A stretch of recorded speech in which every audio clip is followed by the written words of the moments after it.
The moving truck pulled away just as the sun started setting over Riverside Gardens. Jennifer stood in her new driveway, hands on her hips, looking at the stack of boxes still waiting on her front porch. It had been a long day, and honestly, she was exhausted. The job transfer happened so fast that she barely had time to pack properly, let alone research the neighborhood. But the place seemed nice enough.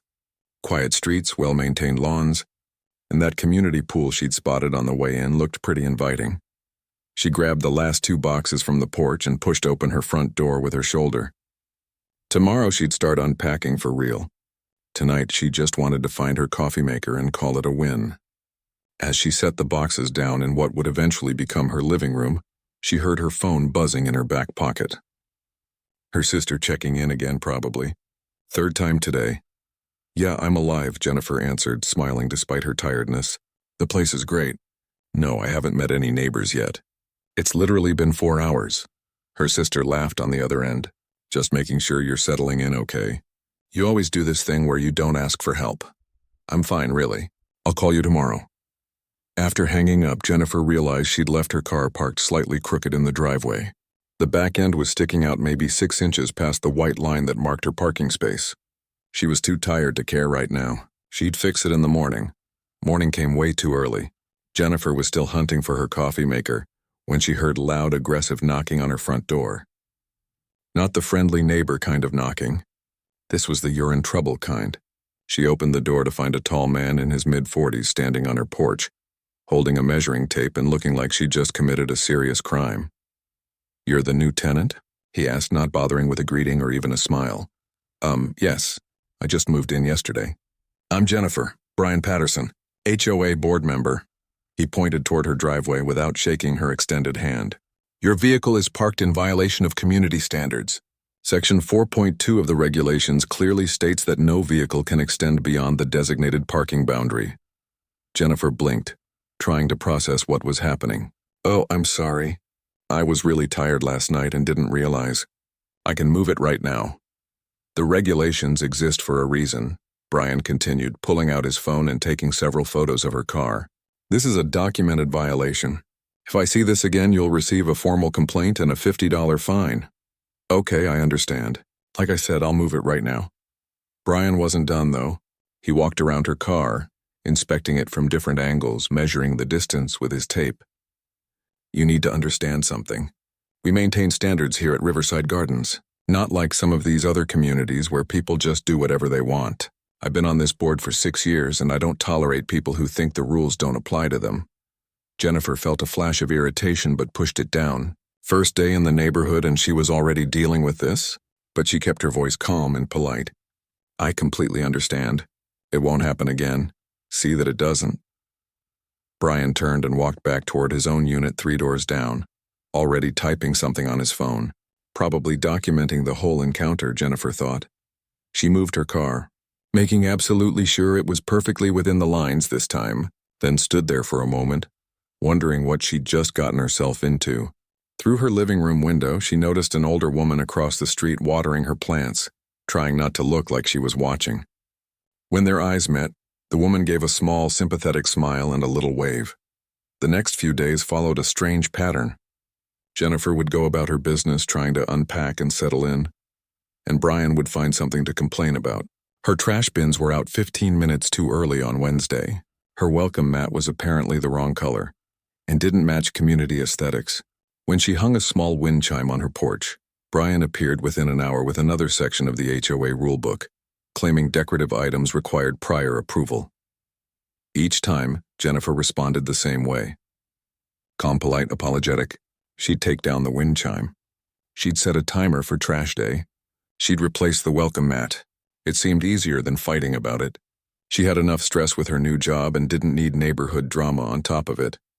But Brian seemed to get more aggressive with each interaction, not less. It was like her cooperation annoyed him somehow. He started sending long emails to her about various concerns. He'd walk past her house multiple times a day, always looking for something wrong.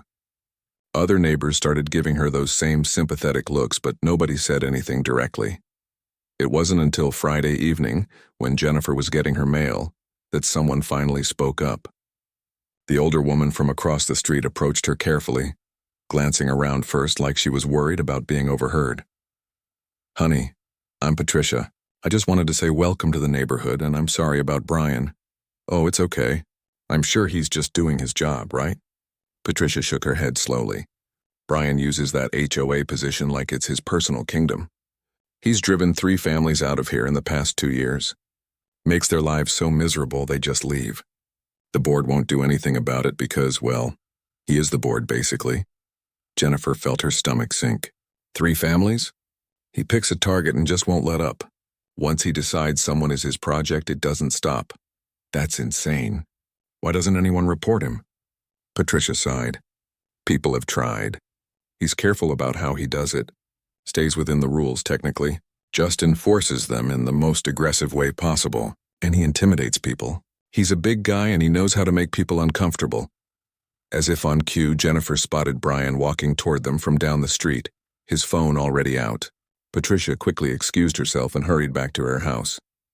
Jennifer stood there, mail in hand, watching Brian approach with that same aggressive energy. She took a deep breath and reminded herself to stay calm. But something in the back of her mind was starting to shift. She'd spent 15 years learning control, discipline, and how to handle people who relied on intimidation. She'd just been too polite to show it. Maybe it was time Brian learned that not everyone was going to run away scared. 2 weeks into living at Riverside Gardens, and Jennifer had developed a routine she didn't particularly enjoy. Every morning before leaving for work, she'd do a walk around her property, checking for anything Brian might consider a violation. Trash bins perfectly aligned, no leaves on the driveway, car centered exactly in her parking space. It was exhausting, like living under constant surveillance, and she was right to be careful. Brian had elevated his game from casual harassment to full-blown obsession. On Tuesday morning, Jennifer woke up to find an email time-stamped at 6 in the morning. Brian had photographed her garage door, claiming it had been left open overnight, which violated security protocols. The thing was, Jennifer knew for a fact she'd closed it. She checked it twice before bed like she did every night. Either Brian was lying or he'd been watching her house at odd hours. The thought made her skin crawl. Work became her escape. At the office, she could focus on projects and deadlines instead of worrying about what new complaint would be waiting for her when she got home. Her co-workers noticed she seemed distracted, but Jennifer didn't want to admit she was being harassed by a neighbor. It sounded so petty when she thought about saying it out loud. But then came the incident with the noise complaint. Jennifer had invited a friend over for dinner on a Saturday evening. They were sitting on her back patio, talking and laughing, enjoying the nice weather. The music from her phone was barely audible, just some background jazz. At exactly 8:30, Brian appeared at her back gate. "Excessive noise," he announced, holding up his phone like he was recording. "Community quiet hours begin at 8 p.m. on weekends." Jennifer's friend looked at her in disbelief. "Are you serious right now?" her friend whispered. "It's fine," Jennifer said quietly, then raised her voice to address Brian. "I wasn't aware of that rule. We'll keep it down. The rules are in the packet you received when you moved in. Ignorance isn't an excuse." Brian made a show of typing notes into his phone. "This is your second documented violation this week. One more and you'll face formal disciplinary action from the board." After he left, Jennifer's friend just stared at her. "Why do you let him talk to you like that?" "That guy's got serious control issues. I know. But if I fight back, he'll just make things worse. Trust me, it's not worth it." Her friend shook her head. "I don't know how you deal with this. I would have lost it on him by now." Jennifer wished she could explain that losing it wasn't in her nature. Years of training had taught her control, patience, and how to read people who used aggression to get what they wanted. Brian was a textbook case. He fed off reactions. If she stayed calm and didn't give him the satisfaction, maybe he'd eventually get bored and move on to someone else. Except he didn't. The following week, Jennifer came home to find a formal letter taped to her front door. According to Brian's meticulous documentation, she'd accumulated enough violations to warrant an appearance before the HOA board. The meeting was scheduled for the following Thursday at 7 p.m. Jennifer sat in her car reading and rereading the letter. She'd been here less than a month and somehow she was already in trouble with the neighborhood association. For what?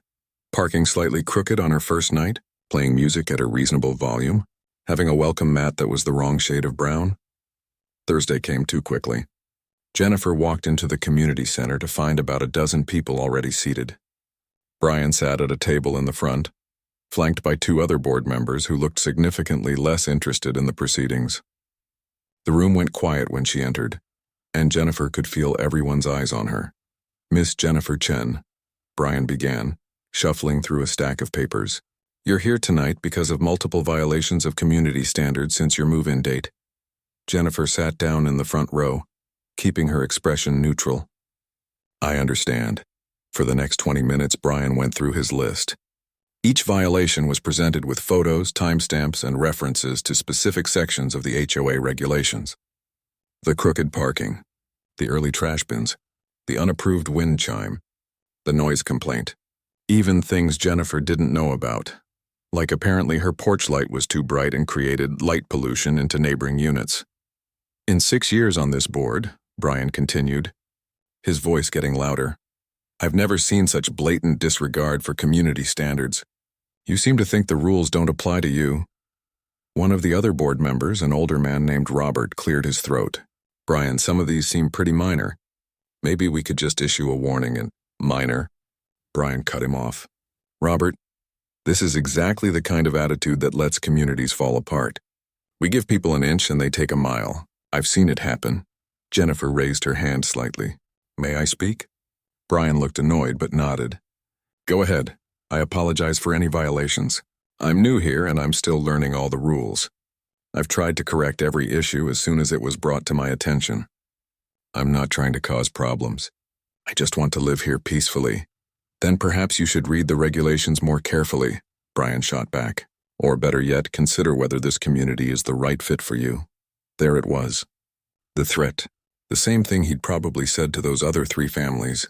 Jennifer felt anger rising in her chest but forced it back down. She wouldn't give him the satisfaction. "I'd like to stay," she said evenly, "and I'll do my best to follow every rule." Brian leaned back in his chair, a slight smirk on his face. "We'll see. You're on probation for the next 90 days. One more violation, and we'll pursue lease termination proceedings." Jennifer stood up, thanked the board, and walked out of the community center. Her hands were shaking, but she kept them in her pockets until she was safely back in her car. 90 days of this. 90 days of walking on eggshells, of being watched and documented and harassed. As she drove home, she passed Brian's unit. He was standing in his driveway, arms crossed, watching her drive by with that same smug expression. And that's when Jennifer made a decision. She was done being polite. She was done apologizing for things that weren't actually problems. If Brian wanted to play games, she could play too. But her game would be different. She'd follow every single rule perfectly. She'd document everything. And she'd wait for Brian to make a mistake. Because people like him always did eventually. They got overconfident. They pushed too far. And when he did, Jennifer would be ready. 3 weeks after the board meeting, Jennifer had perfected the art of being the model tenant. Everything by the book. Every rule followed to the letter.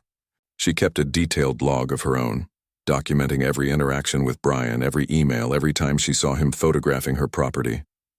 If this was going to escalate further, she wanted evidence.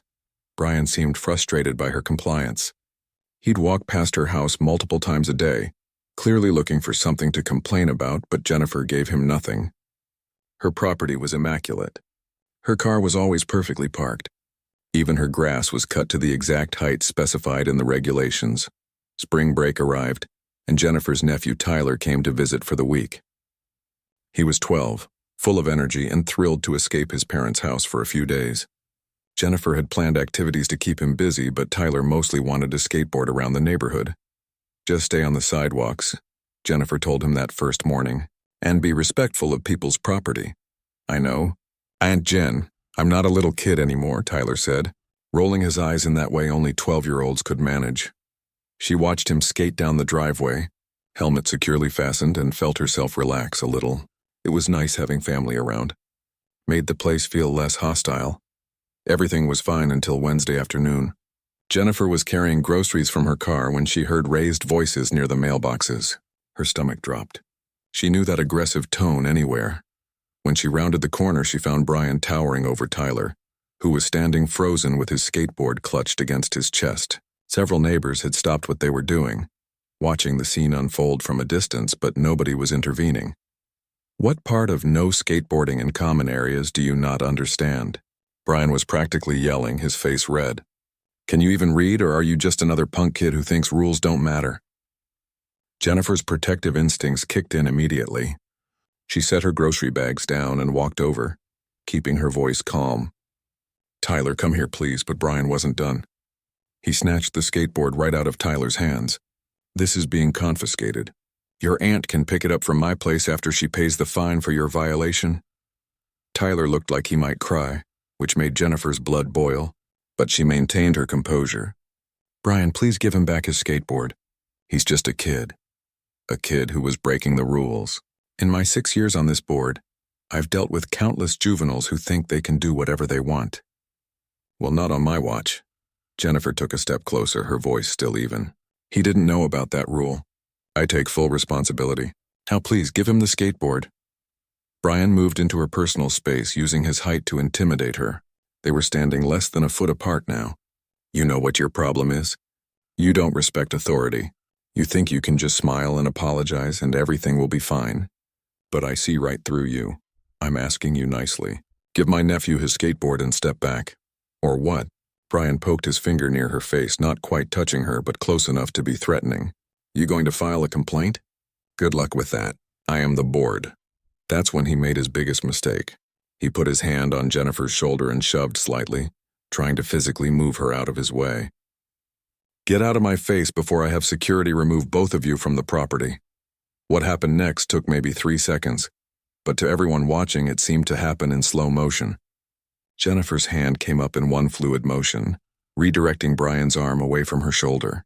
Before he could react, she'd stepped to the side, controlled his wrist, and guided him down to his knees with a precise joint lock that looked effortless. She applied just enough pressure to immobilize him without causing injury. Remove your hands from me, Jennifer said, her voice eerily calm compared to the chaos of the moment. That's assault, and everyone here just witnessed it. Brian's face went from red to purple. He was on his knees in front of half the neighborhood, completely immobilized by someone he'd spent weeks trying to intimidate. Jennifer held the position for just a moment longer, then released him and stepped back, putting distance between them. Brian scrambled to his feet, humiliation written all over his face. The neighbors were still watching, some with their phones out. Tyler stood there with wide eyes, shocked by what he'd just seen his aunt do. You just assaulted me, Brian sputtered, his voice shaking with rage and embarrassment. I'm calling the police right now. You're done here. I'll have you arrested and thrown out of this community. Jennifer calmly pulled out her phone and turned it around, showing the screen. I've been recording since I walked over here. It clearly shows you putting your hands on me first. That's assault. My response was self-defense. The color drained from Brian's face. Patricia, the older woman from across the street, spoke up from where she'd been watching. I saw the whole thing too. He grabbed her first. We all saw it. Another neighbor, a man Jennifer had never spoken to, nodded. Yeah, I got it on video too. You shoved her, Brian. Aunt Jen, Tyler whispered, still holding his skateboard that had dropped during the confrontation. I didn't know you could do that. Neither did I, Patricia said, walking closer. Jennifer, I had no idea. Do you teach self-defense or something? She runs the premier martial arts academy downtown. Another neighbor chimed in. My daughter takes classes there. She's a 3rd-degree black belt. I recognized her when she moved in but didn't want to say anything. Jennifer watched as the realization spread across Brian's face. For weeks he'd been pushing and intimidating someone who could have seriously hurt him at any moment. Someone who had the training and ability to defend herself but had chosen not to, choosing restraint instead, until he'd physically touched her nephew and then put his hands on her. Brian looked around at all the watching neighbors, at their phones, at the evidence mounting against him. His mouth opened and closed like he wanted to say something, but no words came out. My nephew and I are going home now, Jennifer said quietly. If you want to discuss this further, I suggest we do it through proper channels, with the full board present and witnesses. And Brian, if you ever put your hands on me or anyone in my family again, the outcome will be very different. She picked up her grocery bags, put her arm around Tyler's shoulders, and walked back toward her house. Behind her, she could hear neighbors starting to talk, voices overlapping with excitement and disbelief. Tyler looked up at her as they walked. That was so cool. But also kind of scary. Why didn't you tell me you knew karate? Because it's not something you advertise, Jennifer said softly. Real strength isn't about showing off or intimidating people. It's about knowing when to use it and when to walk away. But you didn't walk away just now. No. Because he crossed a line. And sometimes, Tyler, you have to stand up to bullies. Not because you want to, but because it's the right thing to do. As they reached her front door, Jennifer glanced back. Brian was still standing near the mailboxes, alone now, staring at the ground. The other neighbors had dispersed, but she could see curtains moving in windows up and down the street. News would spread fast in a community this size. Things were about to change at Riverside Gardens. Jennifer just wasn't sure yet if it would be for better or worse. The video hit the neighborhood email chain within 2 hours. Someone had uploaded the entire confrontation, clearly showing Brian grabbing Tyler's skateboard, getting in Jennifer's face, and then putting his hands on her. The footage showed Jennifer's calm response, the controlled defensive technique, and Brian's complete humiliation in front of everyone. Jennifer's phone started buzzing with messages before she'd even finished putting away her groceries. Neighbors she'd never spoken to were reaching out. Some were supportive. Others were asking questions. A few wanted to know if she really ran the martial arts school downtown. Tyler sat at her kitchen table, still processing what had happened. "Are you going to get in trouble?" he asked quietly. "I don't think so." He put his hands on me first. "That's assault. What I did was self-defense." Jennifer sat down across from him. "But listen, Tyler, what happened out there? That's not something to brag about or tell stories about at school. Understand? I know. But Aunt Jen, that was the scariest thing I've ever seen. Not you, I mean. Him. The way he was yelling at me over a skateboard." Jennifer reached across and squeezed his hand. "Some people think power means making others afraid. Real power is knowing how to protect yourself and choosing not to use it, unless you absolutely have to." By evening, the story had spread through the entire community. Jennifer could see people walking past her house more frequently than usual, trying to get a glimpse of the woman who'd put Brian Patterson on his knees. It made her uncomfortable. She'd never wanted this kind of attention. Patricia knocked on her door around 7, holding a casserole dish. "I thought you might not feel like cooking tonight," she said with a warm smile. "And I wanted to check on you. Come in." "That's really kind of you." They sat in Jennifer's living room and Patricia let out a long sigh. "You should know, people are talking. And not just about what happened today. 3 other families have come forward in the last few hours with their own stories about Brian. Things he did to them that made them leave." 3 families. Like you mentioned before? Patricia nodded. The Kowalskis left last year after Brian reported them for having too many cars in their driveway. Turns out their adult son was visiting because he'd lost his job, but Brian didn't care. He harassed them daily until they broke their lease. The Rodriguez family before that, he claimed their cooking smells were a nuisance and filed formal complaints. And there was a young couple, newlyweds, who he targeted because their wedding decorations stayed up a day too long. Jennifer felt sick to her stomach, and the board never did anything. Brian is the board, essentially. The other 2 members, Robert and Helen, they're just there because someone has to be. They don't want conflict. They let Brian run everything. Patricia paused, but today changed things. People saw him physically grab you. They saw him threaten a child, and they saw that someone finally stood up to him. "I didn't stand up to him," Jennifer said quietly. "I defended myself." "There's a difference, maybe to you, but to everyone else? You're a hero right now." That night, Jennifer couldn't sleep. She kept replaying the confrontation in her mind. Had she handled it correctly? Could she have de-escalated the situation differently? These were questions she'd been trained to ask herself after any physical encounter. The answer was always the same. She'd use the minimum force necessary to protect herself and stop the threat. Nothing more, nothing less. The next morning, her phone rang. "Unknown number." She almost didn't answer, but something made her pick up. "Miss Chen, this is Robert Henderson from the HOA board. I apologize for calling so early." Jennifer sat up straighter. "It's fine. What can I do for you?" "I wanted to inform you that we're holding an emergency board meeting this evening, 7 p.m. at the community center. Your presence would be appreciated, though not required." "Am I in trouble?" Robert's voice softened. "No, quite the opposite, actually. Several residents have filed formal complaints against Brian Patterson. After reviewing the video evidence and speaking with witnesses, we need to address some serious concerns about his conduct. Jennifer showed up at the community center at 6:45. The parking lot was packed. When she walked inside, she found the room filled with at least 40 residents. Brian sat alone at the board table, his face stony and unreadable. Robert and Helen, the other board members, sat several seats away from him. The meeting started with Robert clearing his throat nervously. "Thank you all for coming. We're here to discuss recent incidents involving board member Brian Patterson and his interactions with residents." For the next hour, Jennifer sat quietly while neighbor after neighbor came forward. Some shared stories about Brian's harassment.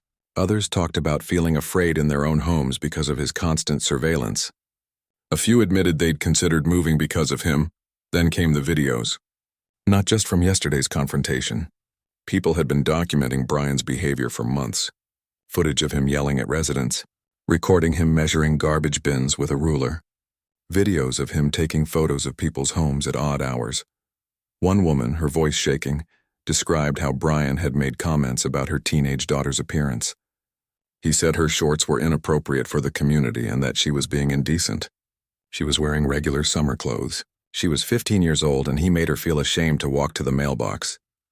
Brian's face grew redder with each testimony. When he finally spoke, his voice was defensive and angry. "I was enforcing community standards. That's my job. If people don't like following rules, they shouldn't live in an HOA community." Following rules is one thing. Helen, the quieter board member, finally spoke up. "But what we've heard tonight goes beyond enforcement. It's harassment. It's bullying. And in Miss Chen's case, it crossed into physical assault. She attacked me," Brian shouted, standing up. "She assaulted a board member." Robert held up his phone, showing the video. "The footage clearly shows otherwise.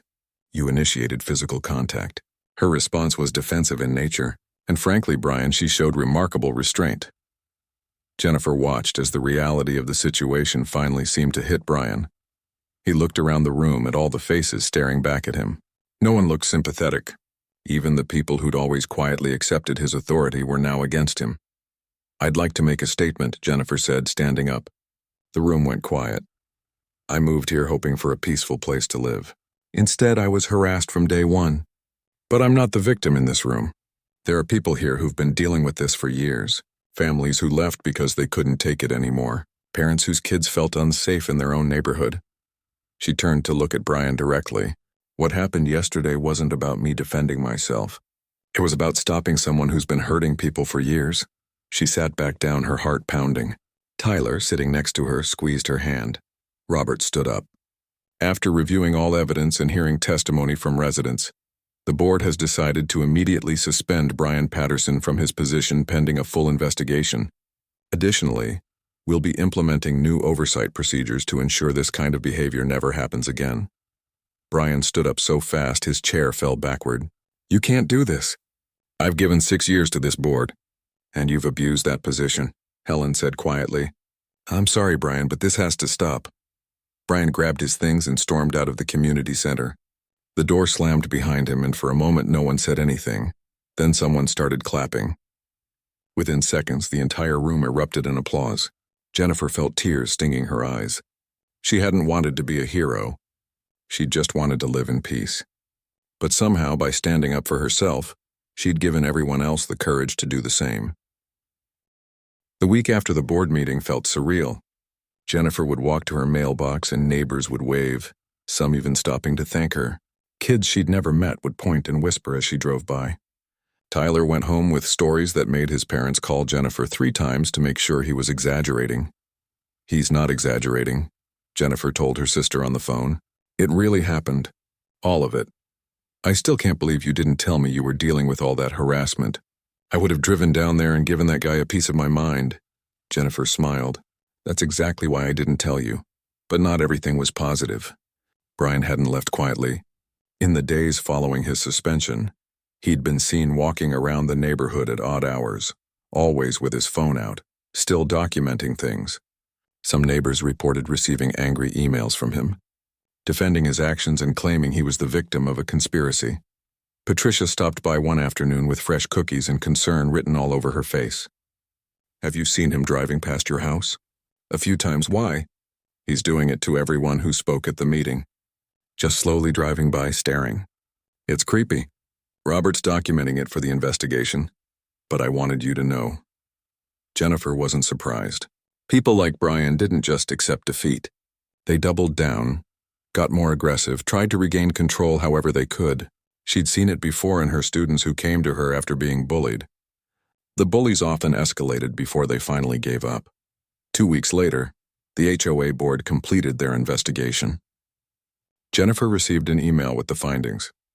Brian had violated multiple board policies, including harassment, discrimination, and abuse of authority. The investigation had uncovered even more incidents than what was shared at the meeting.